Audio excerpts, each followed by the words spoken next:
Have you ever seen a misspelled sign or something installed slightly off center and found that it infuriates you down to the very core of your being? Of course you have. This is the internet. And nothing stokes the fire of collective internet rage like a simple job that someone has somehow done wrong. Like getting the cheeseburger you ordered with everything in it, except the burger. Or going to buy a jar of pickles, but someone has forgotten to put the pickles in it. How do you even... They remembered the pickle brine, but there's no pickles in the pickle You know what? Before I lose it, let's take a look at even more people who had one simple job and somehow still failed.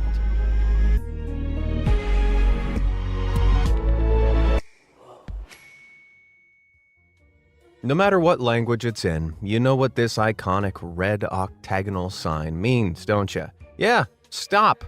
It may look slightly different in certain countries, but there's a universal understanding of what these signs look like.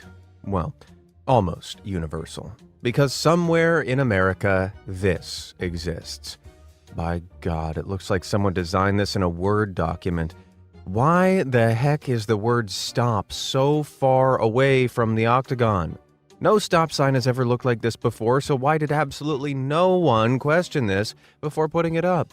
Well, whatever the reason, I think we can all agree. It's time to stop! It's time to stop, okay? You know what else is pretty universal? Knowing the order of colors in traffic lights.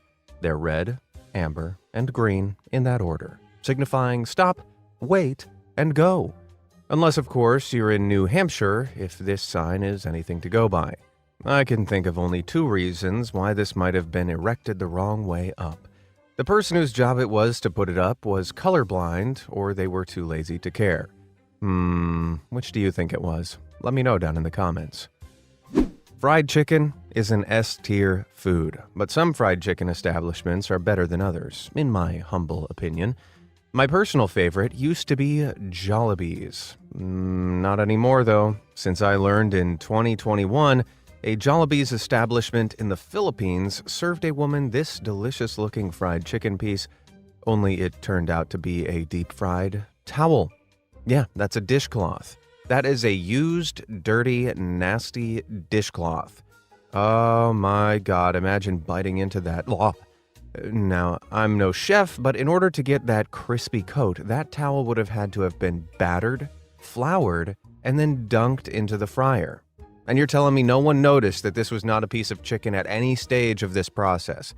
Yeah, so for all of the above reasons, I'm in need of suggestions for a new good fried chicken establishment. What's your favorite? Let me know down in the comments below.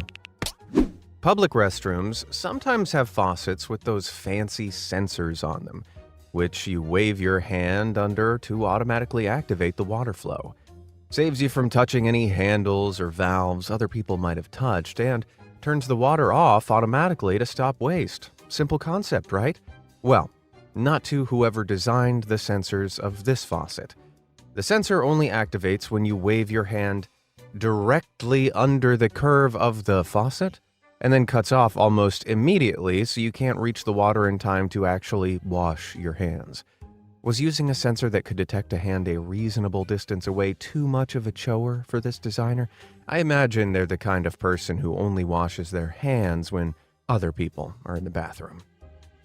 Now, as I was scouring the internet for the weirdest examples of screwing up one simple job I could find, I came across this image. Yeah, that's a worker who's apparently incapable of painting two straight yellow lines along a road. But on closer inspection, with all the weird blurring and inconsistent light angles, this is most definitely a photoshopped image. Whew! Okay, that means someone wasn't actually dumb enough to make the mistake and those lines don't actually exist. Oh, God. Not only do they exist, they look worse now that I know they're real.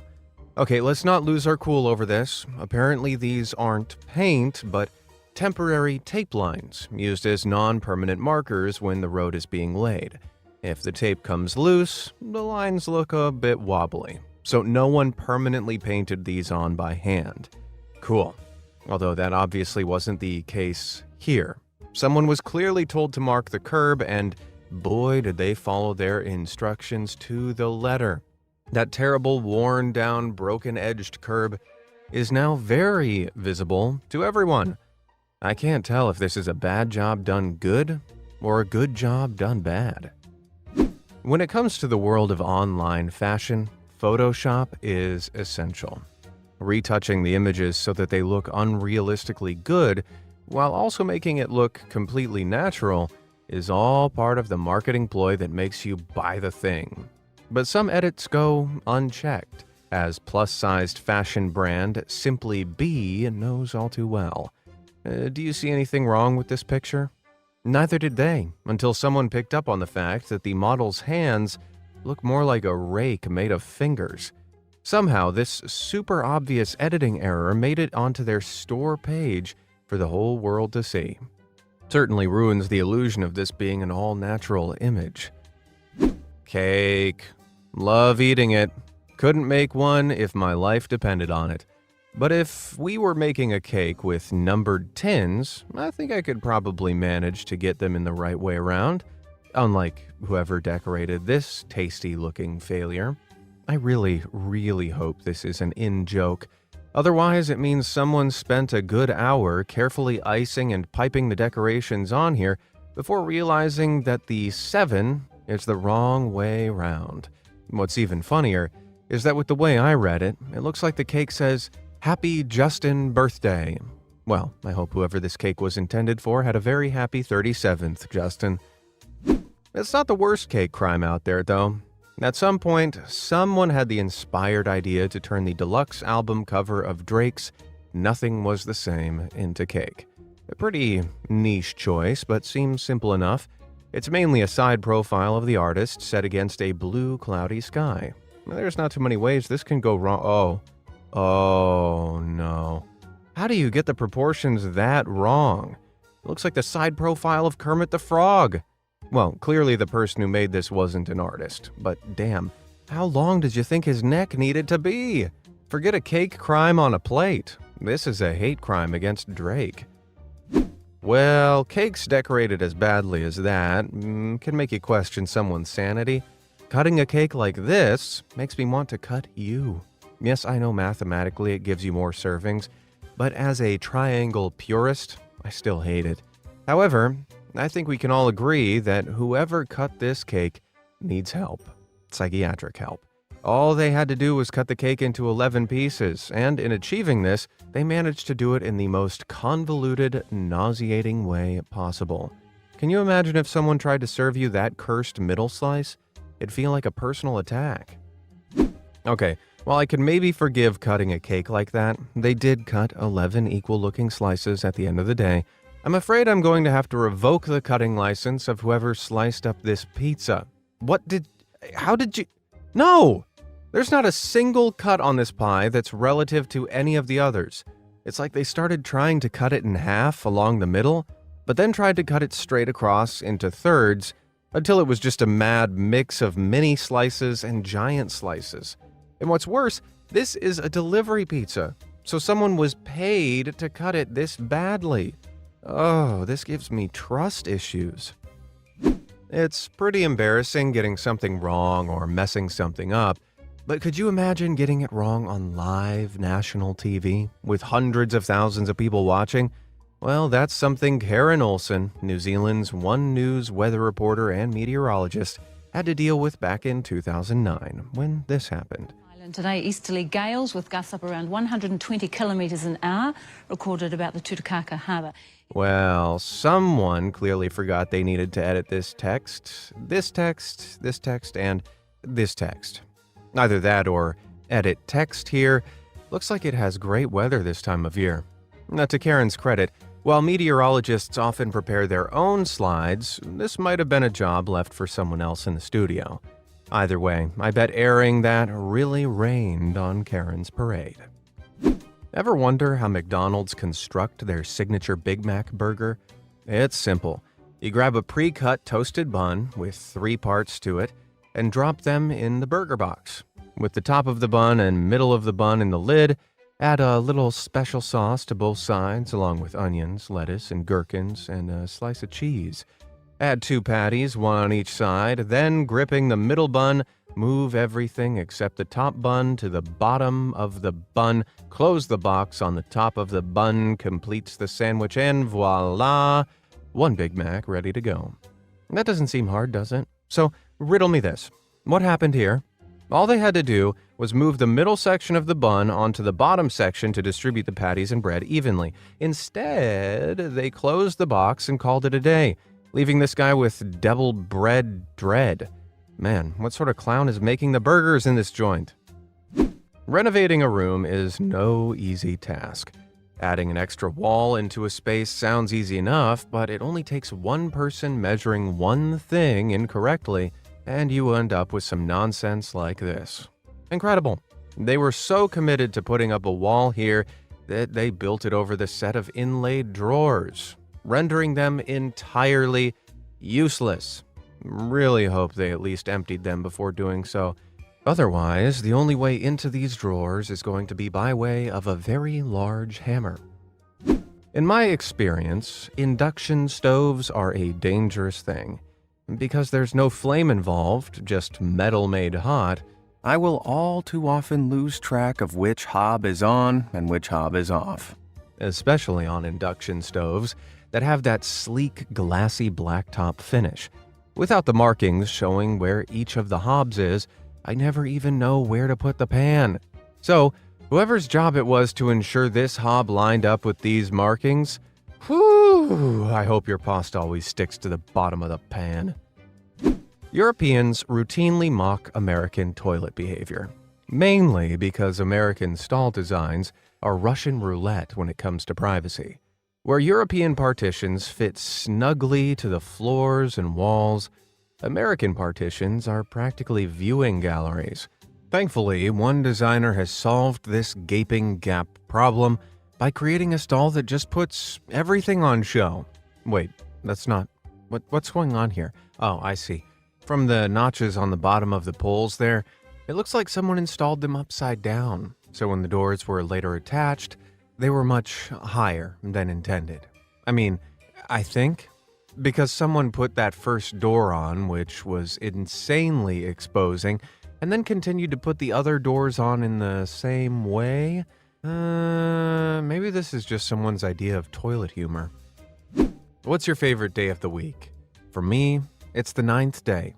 You know, that well-known, beloved, universally accepted concept of the 9th day of the week. Huh? Oh, what do you mean there's no 9th day? If there's no 9th day, then why in the ever-loving heck does this store claim it's open 9 days a week?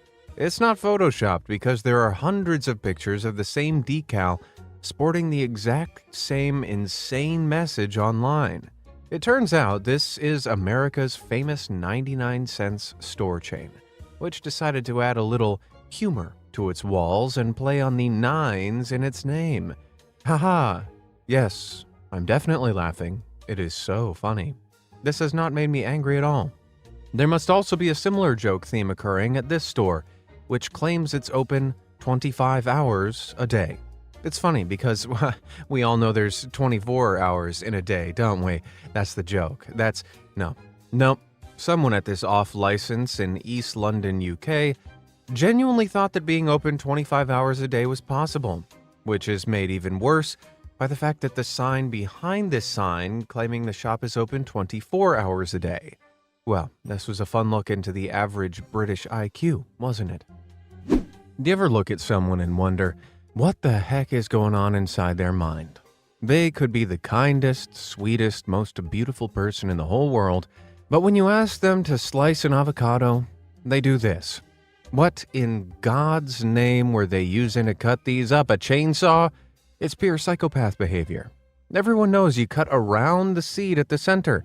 Also, I can tell from here that those avocados were not ripe. Okay, maybe I'm being too judgmental. Maybe these people have never cut an avocado before.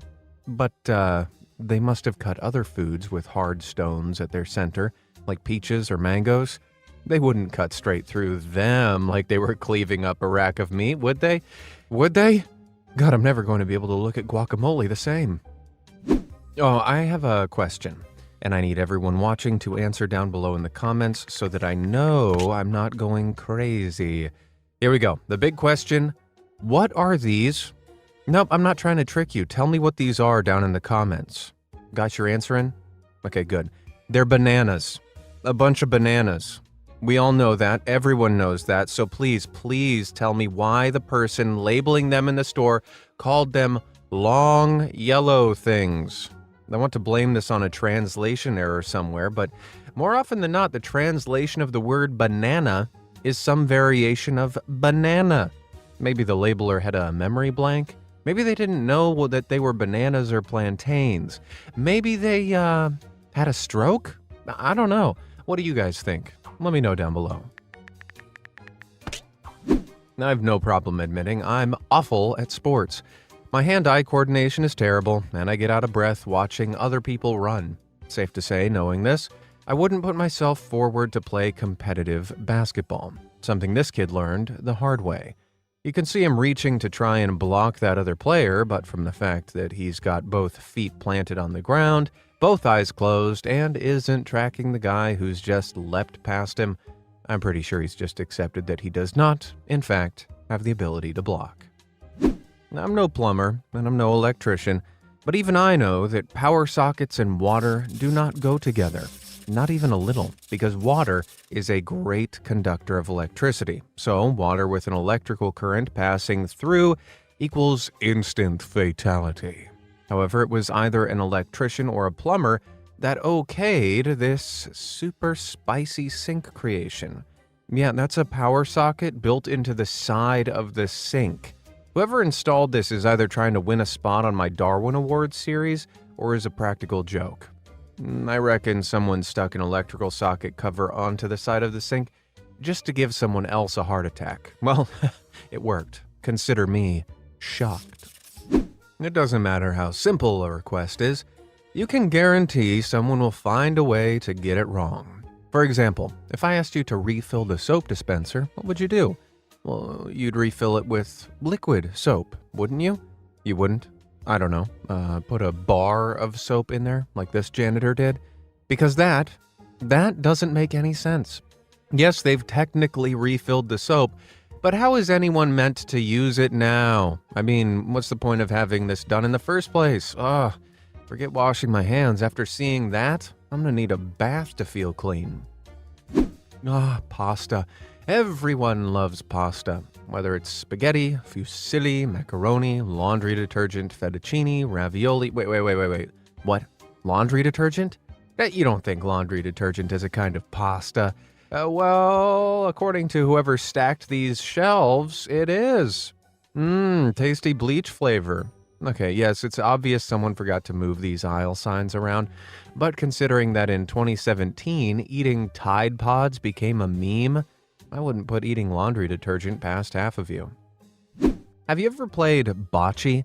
It's a ball-based sport akin to boules, usually played on natural soil or sand court.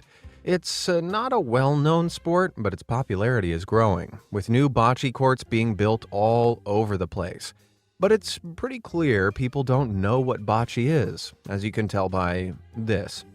Yep, installing the most useless gate here hasn't made the court just look weird, but it's also allowing some of the sand to escape too. We're 2 for 2 on the idiot elements of this design. Whether or not you follow the teachings of the Bible, you're probably familiar with the story of Noah's Ark. On the off chance you don't know it, the story goes that God flooded the earth to get rid of all the wickedness in it, and told Noah to build a big old ark that could carry 2 of every animal so that they might continue each species. It's a pretty dark story when you look into it, and there are a lot of questions around inbreeding. But that aside, it's become a popular children's tale, and features in a lot of Christian storybooks.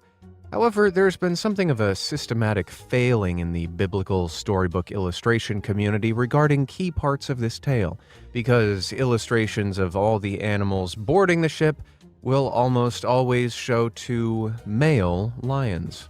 Only male lions have large, shaggy manes. Yet, all these images show both lions sporting manes. Yeah, good luck breeding them. All these artists had to do was draw one without the fancy hairdo. Although even in pieces of Renaissance art, the lions both have manes. But then again, there's also unicorns on this ark, so maybe the reason we don't have unicorns these days is because those were two males as well. But hey now, biblical children's illustrators aren't the only ones who struggle to get basic animal biology right, if the mural on this kindergarten wall is anything to go by. That's right, kids. We all know that elephants have a disturbingly human nose and mouth combo on top of their trunks. That's a totally normal anatomy for an elephant to have. There's nothing wrong with this at all. Man, I think we need to introduce a new rule. If you don't know what an animal looks like, maybe you shouldn't be in charge of painting said animal on, anything. No, we live in a society that doesn't cater to the disabled population all that well.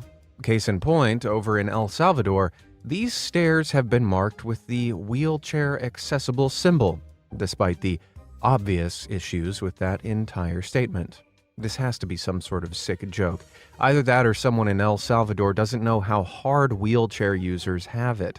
Well, at some point I hope they lose their ability to move their legs and they can see how funny those stairs are then.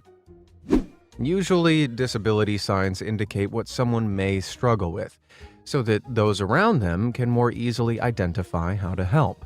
But, I'm kind of struggling to figure out which disability this parking spot is meant to cater to. Wheelheadism? Having legs for arms? Oh, no, I've got it. It's for those who need to get their head out of their butt. Yes, I'm aware that this is probably a case of someone painting this symbol onto the space wrong. I just prefer the idea that people with their head up their ass can now be classed as disabled. It may come as a shock to learn, but not just anyone can design a playground. No, you need to take a course, put in the work, and pay for the accreditation. Who knew? Certainly not whoever designed this health and safety hazard of a swing set. Hey, little Timmy, want to go for a swing? Singular, not plural, because after one push you're going to need to go straight to the hospital. Luckily for all the children of the world, this is not a real swing set.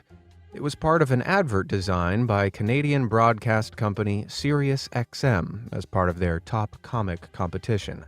Whew, I think we're all laughing now. Well, except little Timmy, that is.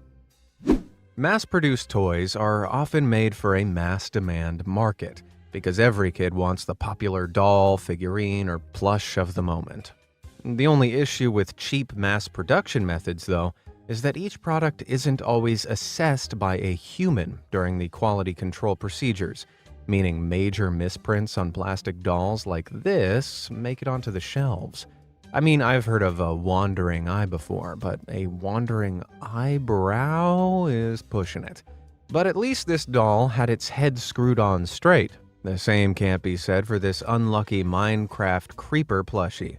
Unlike plastic toys, plushies are often sewn and put together by hand, meaning someone sewed this one on the wrong way round and hoped that quality control just wouldn't notice. Which they didn't, until it was lined up next to all the other creepers. Who knew it was possible for these things to look even more hostile than they already did? I tell you, I'm an absolute fiend for a chocolate chip cookie. A snack with the perfect ratio of chocolate chip to delicious dough, unless, of course, you buy one from this college campus cafe. All the baker had to do was add the chocolate chips to the cookie mix before it was baked. Instead, they put them on top of the cookie, like they're sprinkles. Won't they just fall right off when you go to take a bite? What kind of sadist made these? Surely it'd be less emotional damage to admit you forgot to add the chocolate chip cookies to the mix and make a few batches of cookies instead of serving up these travesties to the public. Well, it could always be worse. Could be oatmeal raisin. Finland has some of the best public train service in the entire world. The trains are all modern, clean, and affordable. However, the government-owned railway company, VR, has something on their trains that makes passengers who are paying attention look twice. Do you see it? There's something off about this hand, but I can't quite put my finger on it. For some unknown reason, the push sign on the doors of this train displays a hand with 6 fingers. At first I assumed this must be a designer messing up, either that or the Finnish have a very different anatomy from the rest of us. But it turns out these are functional art pieces from Arto Kukasniemi, who designed them to be talking pieces while passengers were on the train. So not the work of a six-fingered Finn. I'm almost disappointed. Okay, so I can sort of understand when someone gets the one job they're in charge of wrong. These things happen. Might just be a bad day. Whatever. But when they get the same job wrong twice in two totally different ways, I fail to see how that's possible. Like here, where in the middle of a grocery store, someone has added a label for the price of onions onto a gigantic cardboard bin that's already labeled potatoes. That on its own I could understand. Potatoes, onions, similar shapes, similar size. You know what isn't similar to either of these vegetables though? Watermelons. I know that in retail you just have to work with what you've got, but it makes me want to go full Karen and speak to the manager. Now, for all the judgment that American food gets, British cuisine is on a whole other level. I know I've mentioned the old pie sandwich, also known as the Wigan kebab, at least once before in my previous videos. But there's also the utterly baffling toast sandwich. Yep, that's a toasted slice of bread in between two slices of bread. Oh, and there's also plain cucumber sandwiches, pot noodle sandwiches, and that's a sugar sandwich. My God, is there anything in the UK that they won't put on bread? Okay, before all the Brits watching get their knickers in a twist, I have sampled your cuisine, and I do like some of it. A steak and kidney pie with fries, or as you call them, chips, with peas and gravy, absolutely capital, old chap. Although, maybe not in this place, because whoever photoshopped the peas onto this picture of a plate on the menu somehow managed to edit them on the wrong way round. It feels a bit like an optical illusion, but those peas are literally upside down.